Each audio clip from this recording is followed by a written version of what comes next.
अघाय। यदि तुम्हारा ध्यान किसी और तरफ रहेगा तो न मेरे उपदेश से कथा लाभ उठा सकोगे और न ही अन्य कार्य ही आपका बन सकेगा। हे ऋषियों, एक समय नारद मुनि परोपकार की इच्छा से नाना लोकों में भ्रमण करते हुए मृत्यु लोक में आए। मृत्यु लोक में नारद ने देखा कि जितने मनुष्य हैं सबके सब अनेक प्रकार के दुखों से दुखित हैं और भांति भांति की योनियों में जन्म लेकर अपने पापों को भोग रहे हैं। ऐसे प्राणियों को क्लेश युक्त देखकर मुनि अपने मन में सोचने लगे कि उनका उद्धार किस प्रकार दूर हो सकता है। यही मन में सोचते हुए वीणा बजाते हुए तथा हरि गुणगान करते हुए विष्णु लोक को गए। अतः विष्णु लोक में पहुंचकर नारद मुनि ने देखा कि शुक्ल वर्ण भगवान चार भुजाओं से युक्त हैं और चारों भुजाओं में क्रम से शंख चक्र गदा पद्म तथा कंठ में मनमाला विभूषित सुशोभित है। ऐसे देवों के देव तथा स्वामी भगवान की नारद जी स्तुति करते हैं और भगवान आपको साष्टांग दंडवत है।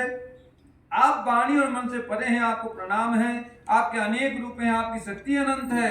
आप आदि मध्य और अंत से रहित हैं। आप निर्गुण और तीनों गुणों सत रज तम की आत्मा तथा संपूर्ण प्राणियों के ही आदि कारण एवं अपने भक्तों के क्लेश दूर करने वाले हैं।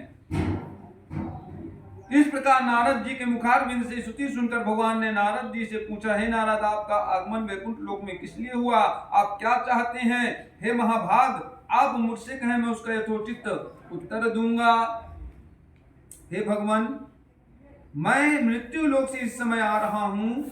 वहां जितने मनुष्य हैं सब अनेक प्रकार के क्लेश से युक्त हैं और नाना प्रकार की योनियों में जन्म लेकर पाप कर्म में लीन हैं। इसलिए हे भव भयहारी भगवान, कोई ऐसा उपाय बताइए जिससे उन प्राणियों का दुख छूट जाए। यदि आप मुझ पर कृपा रखते हैं तो कहिए, मैं सुनता हूँ। दीन दयाल विरद संभारी, हरहु नाथ मम संकट भारी। श्री भगवान ने नारद जी से कहा, नारद, तुमने भली बात पूछी है। इससे संसार का कल्याण होगा। प्राणी पापों से मुक्त होकर परम पद को प्राप्त होंगे।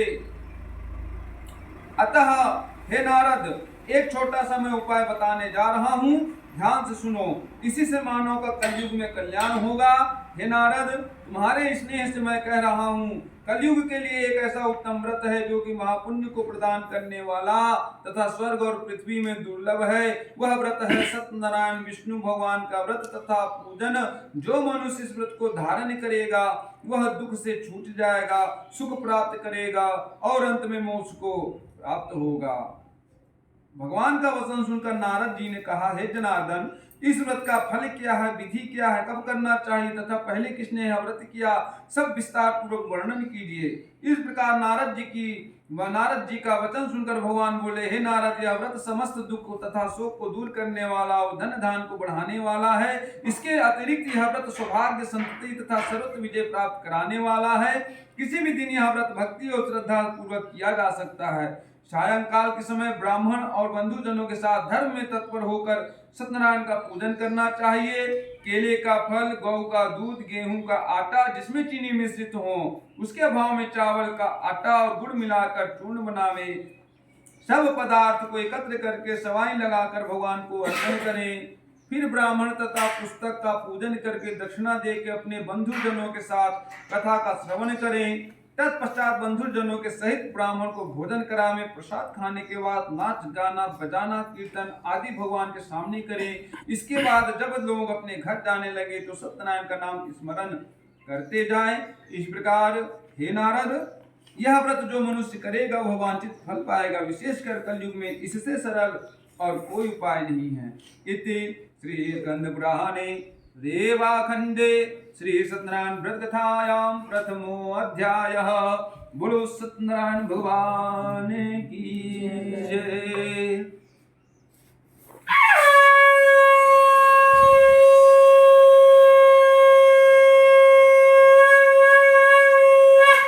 वृंदावन बिहारी लाल की जय। बांके बिहारी लाल की जय। पुनः हस्ते अक्षत पुष्पम गृहीत्वा छोड़ दें। हम लोग भी डाल दें। 5 में आ जाए, छोड़िएगा।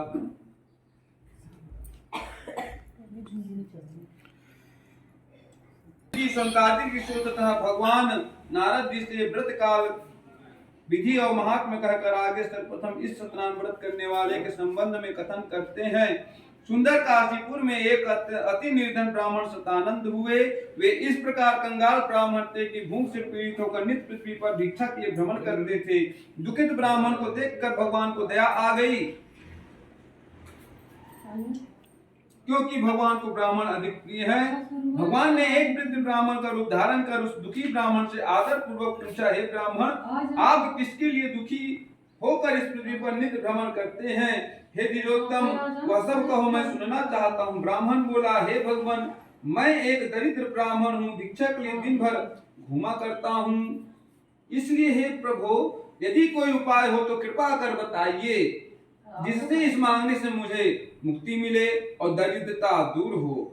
ब्राह्मण के प्रश्न का उत्तर देते हुए ब्राह्मण अर्थात भगवान बोले, हे ब्राह्मण देवता, आप सत्यनारायण का पूजन तथा व्रत कीजिए, वही वांछित फल देने वाले हैं। अतः हे ब्राह्मण, आप मेरी बात मानकर यह व्रत धारण करें। जो मनुष्य इस व्रत को करता है वह दुख से छूटकर मुक्ति को प्राप्त करता है। वृद्ध ब्राह्मण रूपी भगवान अंत में व्रत का विधान बताकर अंतर ध्यान हो गए। ब्राह्मण देवता अपने मन में सोचने लगे कि वृद्ध ब्राह्मण ने तो बहुत विधि बतलाया है, वह मैं किस प्रकार कर सकूंगा, क्योंकि दिन भर भिक्षा मांगने पर भी कुटुंब का पेट नहीं भर पाता। इस चिंता में निमग्न रात भर ब्राह्मण को नींद नहीं आई। प्रातः काल उठकर शौचादि क्रिया से निवृत्त होकर उसके मन में यह संकल्प किया कि आज के दिन जो कुछ भी भिक्षा मिलेगी उसी से सत्यनारायण का पूजन करूंगा। यह संकल्प मन में करके ब्राह्मण भिक्षा के लिए घर से बाहर निकला। उस दिन भगवान की उस पर ऐसी कृपा हुई कि उसे बहुत सारा धन प्राप्त हुआ। अरे जा पर कृपा राम की होई, ता पर दया करे सब कोई। राम भय जेहि दाहिने, सबहि दाहिने ताहि। अर्थात उस दिन देवताओं ने भी उस ब्राह्मण पर कृपा की। अतः ब्राह्मण ने उसी धन से बंधुओं को बुलाकर प्रसन्नता पूर्वक भक्ति और श्रद्धा के साथ सत्यनारायण स्वामी का विधि पूर्वक पूजन किया। पूजन और व्रत के प्रभाव से वो ब्राह्मण सब दुखों से मुक्त हो गया और समस्त संपत्ति से पूर्ण हो गया।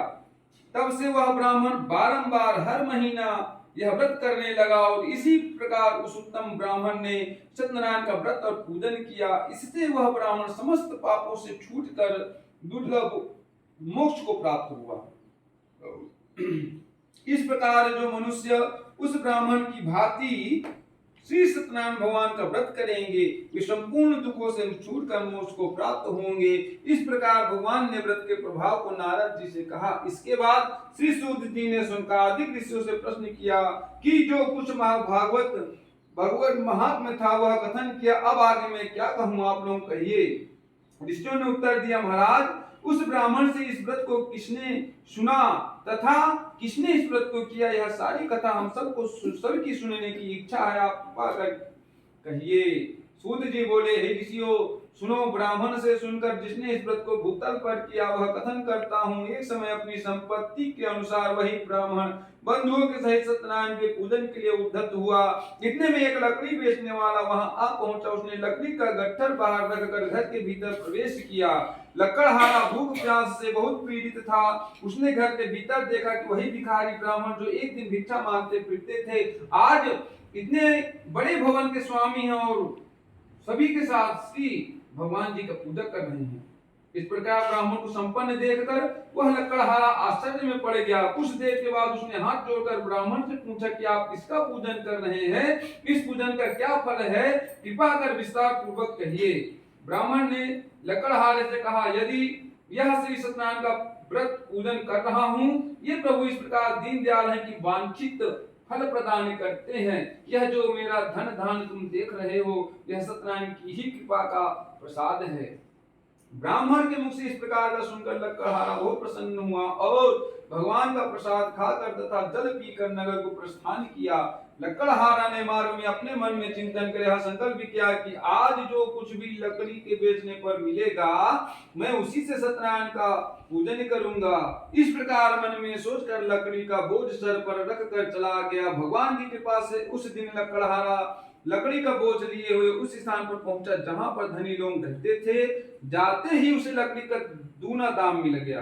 तत्पश्चात लकड़हारे ने प्रसन्न हृदय से पके केले का फल, शक्कर, घी, दूध, गेहूं का आटा मोल लिया। इसके बाद घर पहुंचकर उसने बंधुओं तथा ब्राह्मण को बुलाकर विधि पूर्वक सत्यनारायण का व्रत तथा पूजन किया, जिसके प्रभाव से लकड़हारा धन तथा पुत्र को प्राप्त किया। जब तक संसार में रहा सुख भोग किया और अंत में सत्यपुर लोक को चला गया। इति श्री स्कंद पुराणे रेवाखंडे श्री सत्यनारायण व्रत कथायां द्वितीयो अध्यायः। बोलो सत्यनारायण भगवान की जय।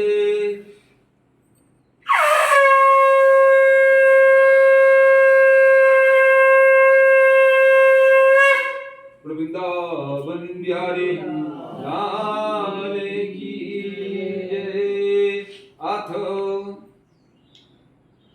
तृतीयो अध्यायः।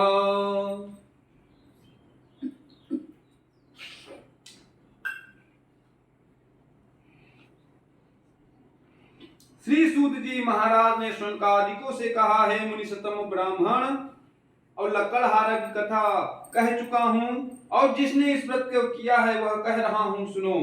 प्राचीन समय में उल्कामुख नाम का एक बुद्धिमान राजा था। वह राजा जितेंद्रिय, सत्यवादी और देव मंदिर में प्रतिदिन जाने वाला था। वह देवालय में जाकर ब्राह्मणों को इतना दान देता था कि ब्राह्मण संतुष्ट हो जाते थे। उल्कामुख राजा की पत्नी कमल के तुल्य मुख वाली सती थी। एक धर्म एक व्रत नेमा, काय वचन मन पति पद प्रेमा।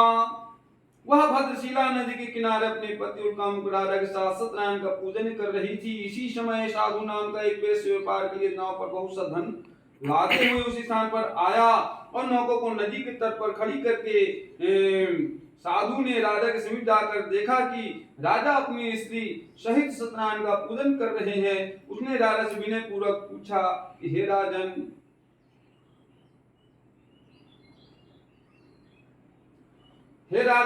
आप प्रेम पूर्वक किसका पूजन कर रहे हैं और किस लिए कर रहे हैं? आप विस्तार से कहिए, मैं सुनना चाहता हूँ। राजा बोले, हे साधु, मैं सत्यनारायण स्वामी का पूजन कर रहा हूँ, और बंधु के सहित इस पूजन का अर्थ है कि मेरे पास राज्य संपदा सब कछु है, परंतु पुत्र नहीं है, और पुत्र की ही इच्छा के लिए यह पूजन है। क्योंकि पति बिन सूनी मांग, पुत्र बिन है घर सूना, और दो मुक्ति के मार्ग, दो बिन है दुख दूना। इसलिए साधु, भगवान का व्रत ही इस दुख से मुक्त कर सकता है। राजा के वचन को सुनकर साधु आदर पूर्वक बोला, हे राजन, आप इस व्रत की संपूर्ण विधि कहने की कृपा कीजिए। मैं भी इस व्रत को करूंगा, क्योंकि मेरे भी कोई संतान नहीं है, इसलिए मैं भी इस व्रत को निश्चय ही करूंगा। इस प्रकार साधु की बात सुनकर राजा ने सब विधि जैसा कि पूर्व कथित है उससे कहा। साधु वेश राजा से सब विधि सुनकर व्यापार से निवृत्त हो आनंद पूर्वक अपने घर आया। साधु ने घर पर आकर अपनी स्त्री से कहा, हे प्रिय, पुत्र देने वाला एक व्रत में उल्कामुख राजा के मुख से सुनकर आया हूँ, यह व्रत मैं अवश्य करूंगा। साधु की भार्या लीलावती अपने पति के वचन सुनकर बोली, हे नाथ, यह तो उत्तम विचार है, क्योंकि ना विद्या सम बंधुर्चा व्याधि समो रिपुः, न चापत्य समः स्नेही, न च धर्मो दयापरः। हे स्वामी, कल प्रातः काल यह व्रत किया जाए। साधु बोला, अभी व्यर्थ में क्यों धन नष्ट करोगी? जब संतान होगी तब पूजन किया जाएगा। इसके बाद स्त्री ने प्रश्न किया, क्या पुत्र से बढ़कर यह धन मूल्यवान है? साधु ने उत्तर दिया, अरे टका धर्मः टका कर्मः टका ही परमं तपः, यस्य गेहे टका नास्ति, हाँ टका टग टकायते। साधु की इस प्रकार उत्तर सुनकर स्त्री लीलावती चुप हो गई, और पति प्रसन्न चित्त वाली लीलावती भगवान के प्रसाद से गर्भवती हुई। 10 मास पश्चात उसके कन्या उत्पन्न हुई। कन्या रत्न सदृश थी। वह दिन दिन इस प्रकार बढ़ने लगी जैसे शुक्ल पक्ष का चंद्रमा बढ़ता है। नित्य प्रति कला के बढ़ने से उसका नाम कलावती रखा गया। उसके बाद लीलावती अपने पति से मधुर वचन में बोली, हे स्वामी, आपने संकल्प किया था कि संतान होने पर श्री सत्यनारायण का पूजन करूंगा, क्या वह न करोगे? क्योंकि काली करे सो आज कर, आज करे सो अब, अपल में परलय होगो, बहुरी करोगे कब। साधु ने कहा, हे प्रिय, इस कन्या की बड़ी छठी इत्यादि में बहुत धन खर्च हो चुका है, इसलिए कन्या के विवाह के समय यह व्रत मैं करूंगा। इस प्रकार अपनी स्त्री से कहकर साधु वेश से नगर में घूमने चला गया। भगवान की कृपा से कलावती कला बढ़ती हुई अल्पकाल में ही पिता के घर में सियानी हो गई। एक दिन साधु ने अपने सहेलियों के साथ घूमती हुई नगर में कलावती कन्या को देखा और मन में विचार किया कि कन्या विवाह के योग्य हो गई है, अतः दूतों को बुलाकर कहा, मेरी कन्या के लिए सुंदर श्रेष्ठ वर खोज कर ले आओ। साधु वेश की आज्ञा पाकर दूत लोग कांचन नगर में को गए। उस नगर में दूतों ने एक वेश्य पुत्र को देखा जो सुंदर और शुभ गुणों से युक्त था। वह लड़का जाति का कुलीन था। उसे लाकर दूत लोग बोले, हे स्वामी, शिक्षित सुंदर और सुशील निरोगित भी यह वैश्य कुमार है, वंश कुलीन तथा धनवान, अनेक सुशासन पे अधिकार है, जाति में मान महान है, शक्ति में और पिता का बड़ा व्यापार है, यह जो दुर्लभ वर है जग में, कवि चंचल का सत्य विचार है। दूतों के मुंह से यह वचन सुनकर साधु ने अपनी कन्या का विवाह विधि विधान से उस वैश्य पुत्र के साथ कर दिया। कन्या के विवाह के समय भी दुर्भाग्यवश साधु सत्यनारायण का व्रत करना भूल गया। भगवान उसकी इस नीचता पर बहुत रुष्ट हो गए। व्यापार में कुशल साधु ने विवाह करने के बाद ही निश्चय किया कि व्यापार के लिए अब कहीं चलना चाहिए। अतः दामाद को साथ लेकर वह व्यापार के लिए घर से निकला और रत्नसारपुर नगर में पहुंचकर सागर के समीप नौका खड़ी कर दामाद के साथ व्यापार करने लगा। रत्नसारपुर नगर के स्वामी चंद्रकेतु राजा थे। उस समय सत्यनारायण प्रभु ने प्रतिज्ञा भ्रष्ट साधु को शाप दिया कि हे साधु, हे बनिया, तुमको भविष्य में कठिन से कठिन तथा महान दुख प्राप्त हो।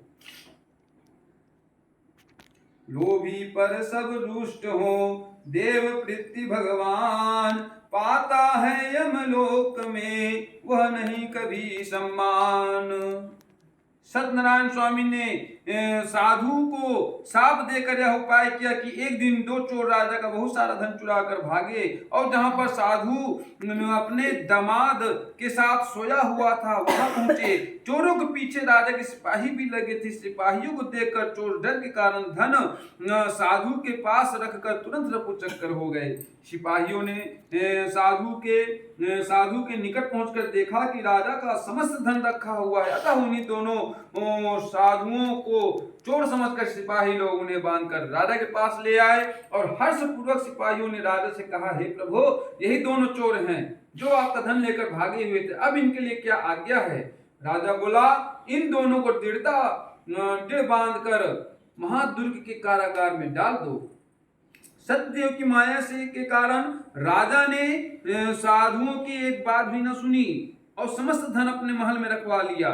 वहां तो साधुओं का यह हाल हुआ और घर पर साधु की पत्नी और पुत्री को भी अत्यंत दुख प्राप्त हुआ। उसका सब धन धान्य चोर उठा कर ले गए। माता पुत्री मानसिक और शारीरिक कष्ट से पीड़ित हो गई, भूख प्यास से तड़पने लगी और अंत में घर घर भिक्षा मांगने लगी। यथा धनहीन पठे चिथड़े कपड़े, लिपता अति भूख कुपीड़िन दीना, फिरती इतते उठते कवि चंचल मान बिना रुचित मलिना, जन की सुनती फटकार तथा सहती अपना उर्दाव कुलीना, अपनी गति पे पछतात सदा मन सोचत क्यों विधि ने सुख लीना।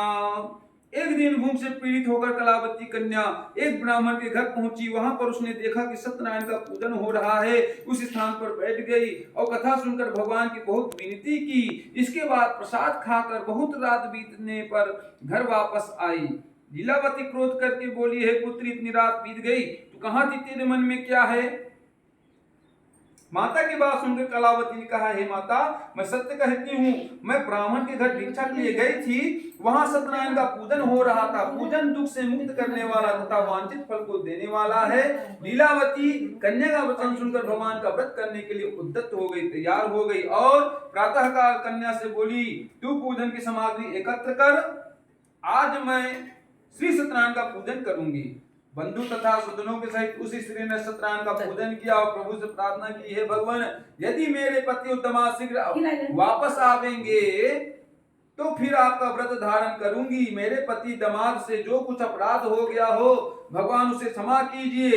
अरे अवगुण कियो तो बहु कियो, करत न आई लाज, अवगुण मेरे बाप जो, बख्श गरीब निवाज।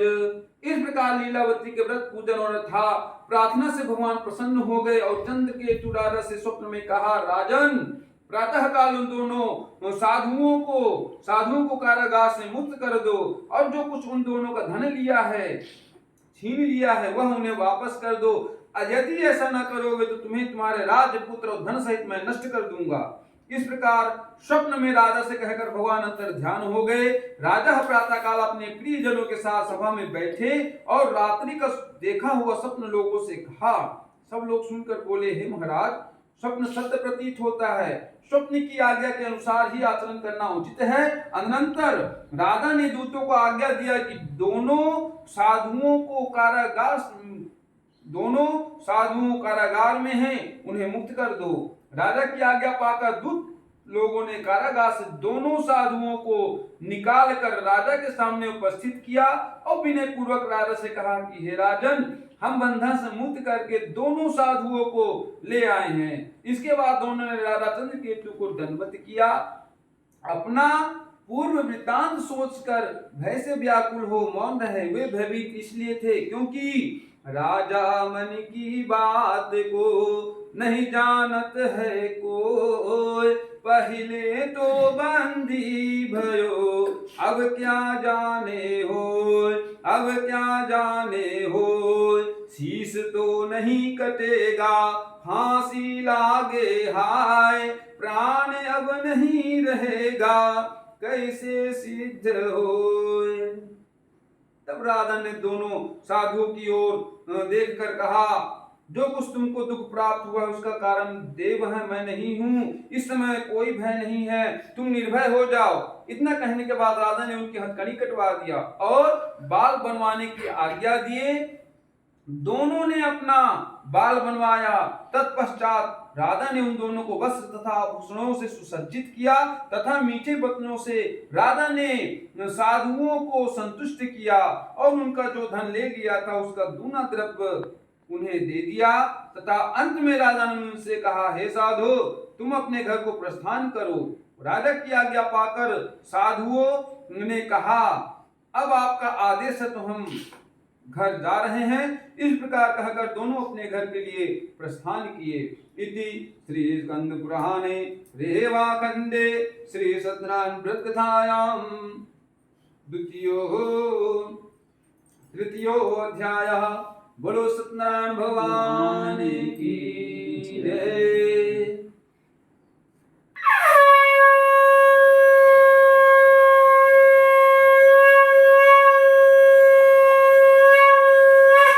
वृंदावन बिहारी लाल की जय।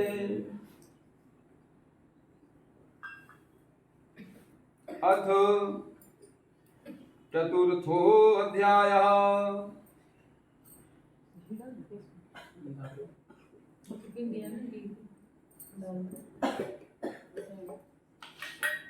सूत जी शौनकादिक ऋषियों से कहते हैं कि हे ऋषियों, साधु यात्रा से पूर्व मंगल कृत्य करके ब्राह्मणों को धन देकर अपने रत्नपुर नामक नगर को चला। जब साधु कुछ मार्ग में चलने लगा तो भगवान ने मन में सोचा कि परीक्षा लेकर देखें इस बनिया का हृदय शुद्ध हुआ या नहीं। अतः दंडी स्वामी का रूप धारण करके साधु से प्रश्न किया कि हे साधु, तुम्हारी नौका में क्या भरा है? धन के मद में चूर हुए साधु ने उत्तर दिया, हे दंडी, तुम क्यों पूछते हो? क्या तुम्हारी द्रव्य लेने की इच्छा है? तुम तो यह कहावत चरितार्थ कर रहे हो, नौ में हो, कुछ भी हो, तुमसे क्या मतलब? मैं तो बनिया हूं, मेरी नाव में इसके अलावा सिवा और हो ही क्या सकता है। हरड़ बहेड़ा बड़गूलर वनास पाती वक्षना बबुरी बिंदग तेज पारा है मुस्की मुलेठी मागी मिर्च मजूम फल केसर कपूर काजू कान सी छुहारा है। हे दंडी, मेरी नौका में यह नमक मसाला लता पत्र आदि की भरा है। इस प्रकार साधु का निष्ठुर वचन सुनकर दंडी भगवान ने कहा, तुम्हारा वचन सत्य हो। दंडी महाराज इस तरह कह के उस स्थान से चलकर सिंधु के समीप ही एक जगह बैठ गए। उनके जाने के बाद साधु ने अपना नित्य कर्म किया। तत्पश्चात उसने नौका की ओर देखा, नौका जल के ऊपर आ गई थी। वह विस्मय में पड़ गया। जब उसने नौका पर चढ़कर देखा तो नौका में जवाहिरात की जगह लता पत्र मिला। साधु मूर्छित होकर पृथ्वी पर गिर पड़ा और होश आने पर वह अत्यंत चिंतित हुआ। साधु के दामाद ने साधु बनिया से कहा, शोक तथा चिंता क्यों करते हो? चिंता, यह श्रेष्ठ प्रज्ञों का वचन है। चिंता चिता से कहती है कि मैं तुमसे बड़ी हूं, तुम मुर्दे को जलाती है और मैं जीते को जलाती हूं। हे पिता, आपको उन्हीं दंडी का श्राप है, व्यर्थ में चिंता ना करें, माल पुनः मिल जाएगा। है दंडी का साप उनसे जा मांगहूं क्षमा विनय पूर्वक आप। इसमें संदेह नहीं है कि दंडी स्वामी की शरण में जाकर उनसे क्षमा मांगो, वे आपकी इच्छा पूरी करेंगे। प्रणत पाल रघुनायक करना सिंधु खरार गए शरण प्रभु राखी है सब अपराध विसार। इस प्रकार दामाद की बात सुनकर साधु दंडी स्वामी के पास गया और भक्ति पूर्वक दंडवत किया तथा उनसे आदर पूर्वक बोला कि हे प्रभु, मैंने आपके समीप जो झूठ बोलने का अपराध किया है उसे क्षमा कीजिए, क्योंकि मैं अपराधी जन्म का नगसिक भरा विकार। तुम दाता दुख भंजना मेरी करो उबार। इस प्रकार साधु बार बार कहकर दंडवत किया तथा महाशोक में विहल हो गया। साधु को अत्यंत विलाप करते हुए देखकर दंडी स्वामी ने कहा, हे साधु, रो मत, तुमने मुझसे पूजा करने का वादा किया था किंतु अभी तक नहीं किया, इसलिए हे मूर्ख, मेरी ही आज्ञा से बार बार तुझको दुख प्राप्त हुआ है।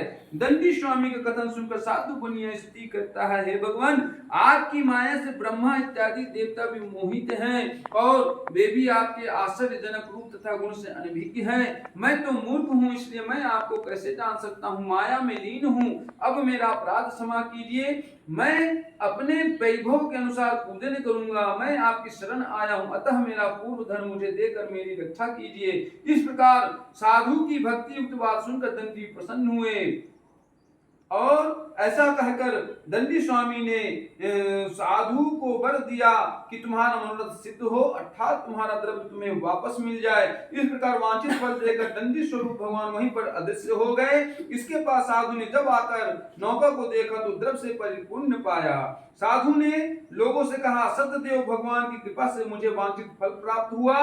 तत्पश्चात वह साधु जनों सहित उसी स्थान पर श्रद्धा पूर्वक भगवान का पूजन करके उनकी कृपा से घर के प्रस्थान को तैयार हुआ और हर्ष पूर्वक सदैव के प्रसाद से नाव की सब चीजें संभालकर दामाद और नौकरों को साथ लेकर साधु स्वदेश को रवाना हुआ।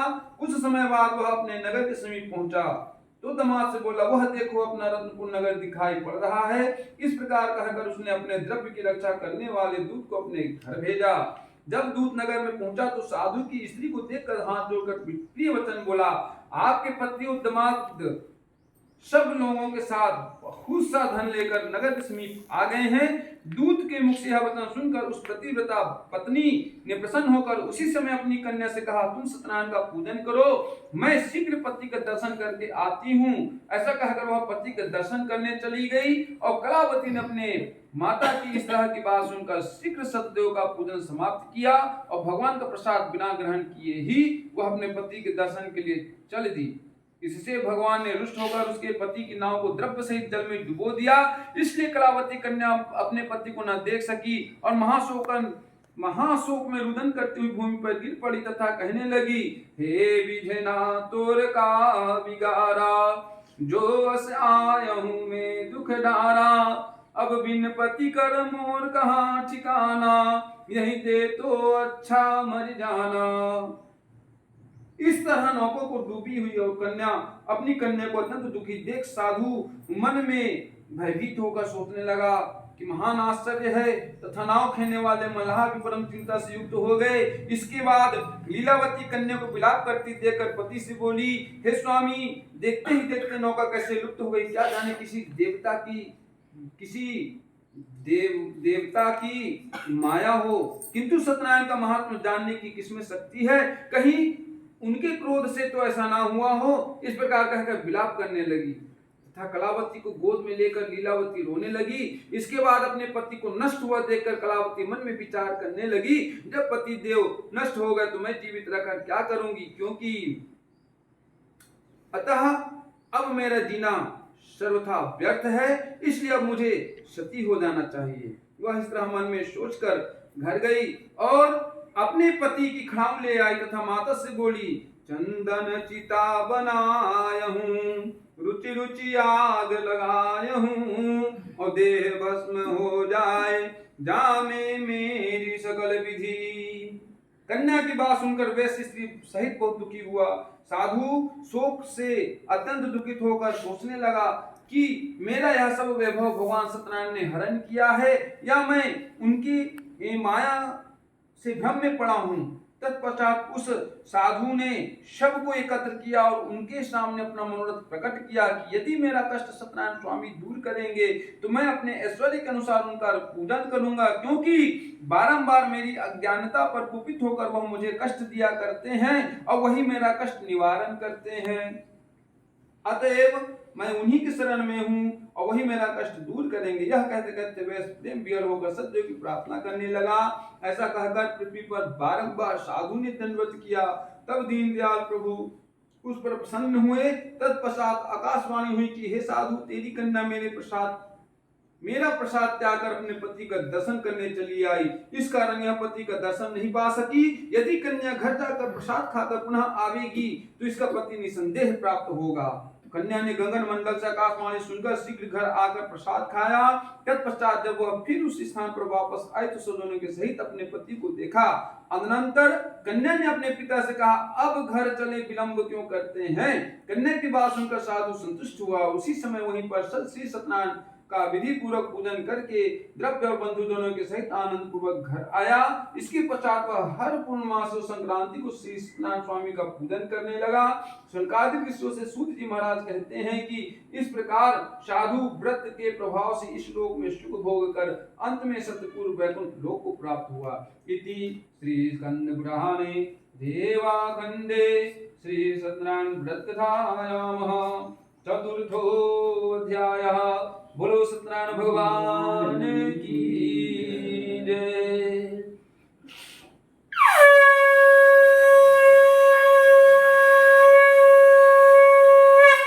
बोलो वृंदावन बिहारी लाल की जय। अथ चतुर्थो अध्यायः। पंचमो अध्यायः। श्री सूत जी ने शौनकादिक ऋषियों से कहा, हे मुनीश्वरों, मैं और भी एक कथा कहता हूँ, आप लोग सुनिए। सतयुग में एक तुंग ध्वज राजा नामक राजा था। वह अपनी प्रजा को पुत्र के समान मानता था और उनके पालन में तत्पर था। इस प्रकार का प्रजा पालक राजा भी सत्यदेव के प्रसाद त्याग देने के कारण महान दुख को प्राप्त हुआ। एक बार वह राजा वन में आखेट के लिए गया और बहुत प्रकार के बनेले पशुओं को संहार किया। इसके बाद वह घर की ओर प्रस्थान किया। मार्ग में एक स्थान पर वट वृक्ष के नीचे राजा ने देखा कि बहुत से ग्वाले बंदूक बांधों सहित श्रद्धा पूर्वक सत्यनारायण स्वामी का पूजन कर रहे हैं। इस प्रकार देखकर राजा अभिमान वश न तो उस स्थान पर गया और न ही सत्यदेव प्रभु के सामने मस्तक ही झुकाया। तत्पश्चात गोप लोगों ने पूजन समाप्त करने पर सत्यनारायण का प्रसाद राजा के समीप लाकर रखा तथा वे अपने स्थान पर आकर इच्छानुसार प्रसाद ग्रहण किए और राजा उस प्रसाद को त्याग कर चला गया। तब राजा को उस प्रसाद को त्याग देने से अत्यंत दुख प्राप्त हुआ। उसके 100 पुत्र मृत्यु को प्राप्त हुए और उसका धन धान्य नष्ट हो गया।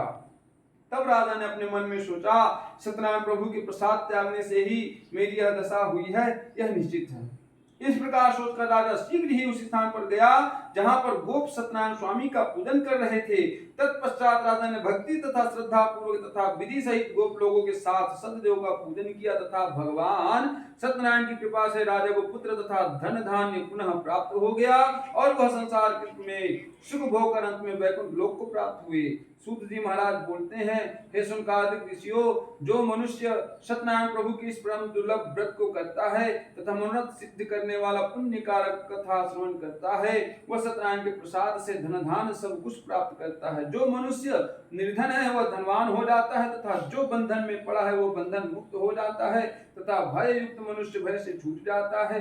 यह सत्य है, इसमें संदेह नहीं है। और सत्यनारायण के प्रसाद से मनुष्य इस लोक में वांछित फल भोग कर अंत में वैकुंठ को जाकर स्वर्ग सुख को प्राप्त करता है। हे ब्राह्मणों, इस प्रकार जो सत्यदेव के व्रत को आप लोगों से कहा है उसे करने वाले मनुष्य संसार सागर के दुखों से मुक्त हो जाते हैं।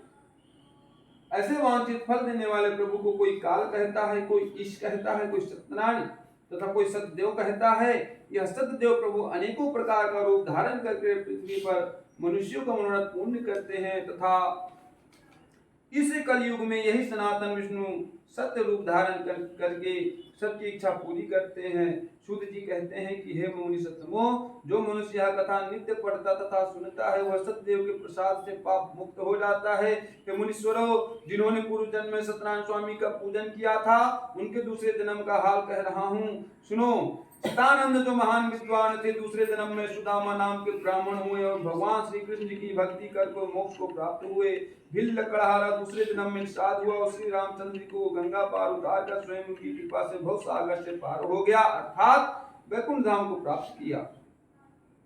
और उल्का मुख राजा दूसरे जन्म में महाराज दशरथ हुए जो भगवान श्री रंगनाथ का पूजन करके मोक्ष को प्राप्त हुए। और साधु वेश भी धार्मिक तथा सत्य संघर्ष मोरध्वज राजा वह ऐसा सत्यवादी और धार्मिक था कि अपनी स्त्री के साथ अपने पुत्र का दाहिना अंग आरस्यकार कर ब्राह्मण रूपी श्री कृष्ण को देना स्वीकार किया। यह कथा इस प्रकार है। एक बार भगवान ने विचार किया कि मोरध्वज राजा बड़ा सत्यवादी है, इसलिए इसकी परीक्षा लेनी चाहिए। अतः एक दिन ब्राह्मण का रूप धारण कर राजा के सामने आए। उनके साथ रस्सी में बंधा एक सिंह भी था। वह भगवान ने राजा से कहा, हे राजन, यह मेरा सिंह बहुत भूखा है, इसे भोजन दो। राजा बोला, आपका सिंह क्या खाएगा? भगवान ने उत्तर दिया, तुम्हारे इकलौते पुत्र के दाहिने अंग का मांस खाएगा। और सातवीं शर्त है यह है कि तुम और तुम्हारी स्त्री आरा से काटे और आंसू न बहे। राजा ने कहा, हे ब्राह्मण, शर्त के सहित मैं अपने पुत्र का मांस देने के लिए तैयार हूं। अंत में राजा ने वैसा ही किया जैसा ब्राह्मण चाहता था, परंतु आरे से चीरते समय लड़के की बाईं आंख से आंसू निकल आया। ब्राह्मण ने कहा, आंसू आ गया, अब तो नहीं खाएगा। तब लड़के ने कहा कि खाना तो दाहिना अंग है, खाएगा क्यों नहीं? बाएं अंग को तो इस बात का दुख है कि ऐसा पतित है कि उसे नहीं ग्रहण किया गया, इसी से आंसू आया। ऐसा सुनकर ब्राह्मण रूपी भगवान बहुत प्रसन्न हुए और राजा को वैकुंठ धाम दिया। तुम ध्वज राजा दूसरे जन्म में शंभु मनु हुए। वह संपूर्ण भागवत की कथा सुनकर मोक्ष को प्राप्त हुए। इति स्कंद पुराणे रेवाखंडे श्री सत्यनारायण व्रत कथायां पंचमो अध्याय। बोलो सत्यनारायण भगवान की जय। वृंदावन बिहारी लाल की जय।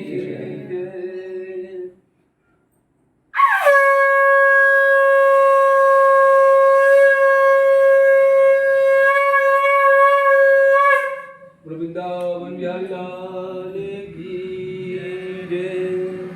सत्यनारायण भगवान की जय। हवन लेते हैं। यह कथा सब जगह नहीं पढ़ी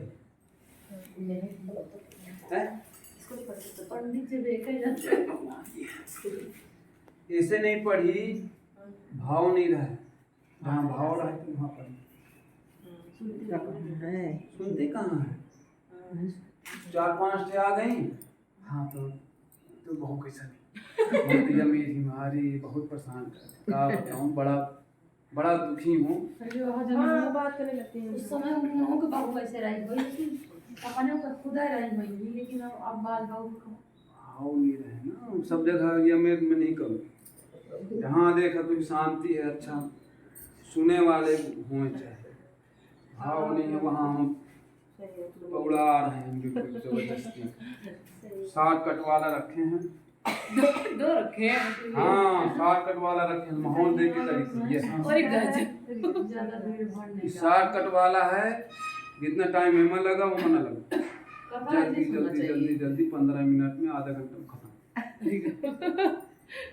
ये कुछ बोलो। अभी बेटा आज अपने को भी मजा नहीं आता है ना, हम चिल्ला रहे हैं वहाँ। सही बात है, कोई सुन नहीं रहा फालतू में। कहाँ मतलब कहाँ संस्कृत बांध देती ना सुनने। संस्कृत और ऊपर से जाती है। हाँ उनको मतलब भी क्या है, वो सुनते हैं। मुझे मतलब भी कहाँ सुन रहे हैं, सुन तो कहाँ है। एक बार कोई आ रहा था ना, हवन दे दी। संस्कृत पढ़े, संस्कृत